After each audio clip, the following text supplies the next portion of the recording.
Cây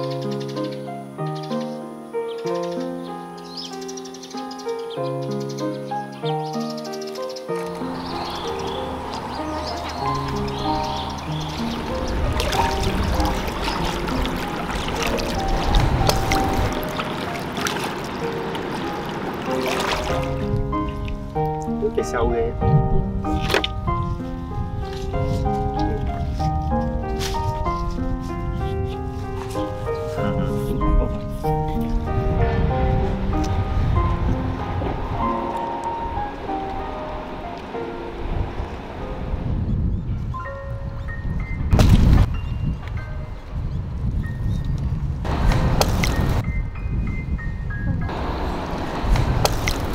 Trời ơi, thấy không?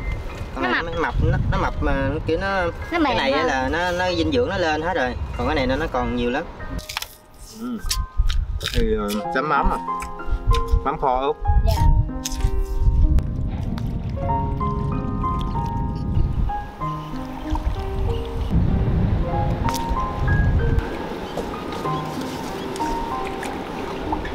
Cái này nó mới nhú cái đẹp ghê luôn.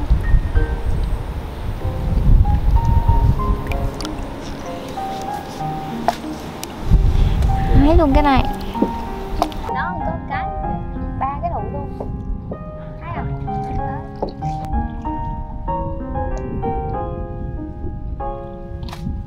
Gió mát ghê rồi. Gió biển gì? Kế bên gió biển mà lại có cái hồ nước ngọt ra.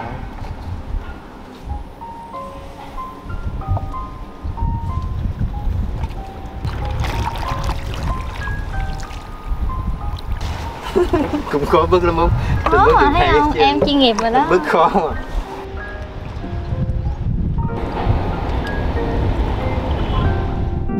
Cái này nhỏ mà đẹp nè. Như con sen. Nó bạc quá. Cái này đó. Cái đó tới. Nắm một cái gì cố định xuống lên luôn. Đó. Trôi, nó gió, nó thổi, nó khó. Đến về lại cho. Thơm phức à?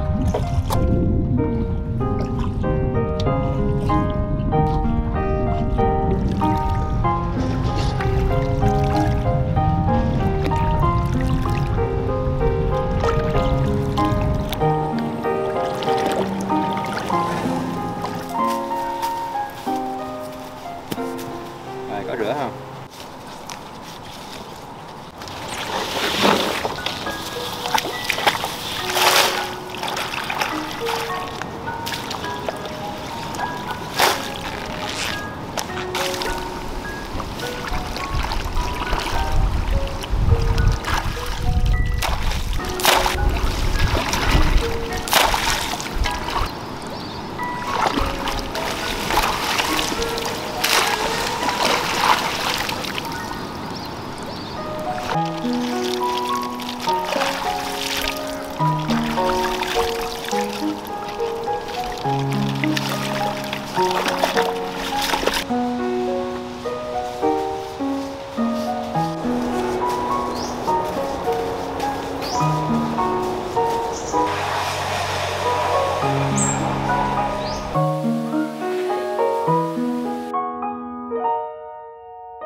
Món gì đó Út?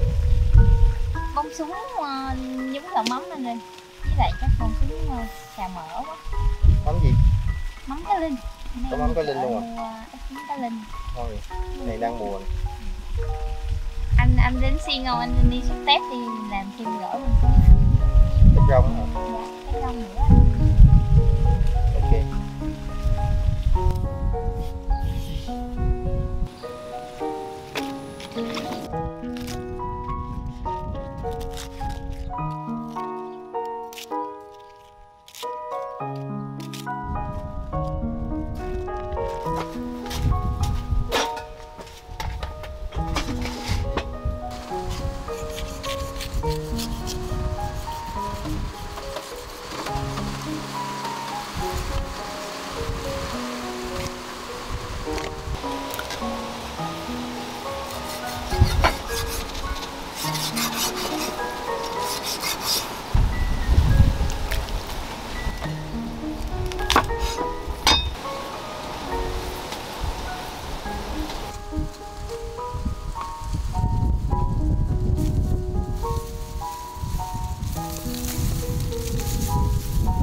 lâu lâu ăn trúng trái ớt kiểm đã ha. Thề. Ớt em ngâm nước mắm em trộn vô á. Rồi cái má. Cái keo ớt ngâm mắm ăn được rồi, chua chua chua rồi.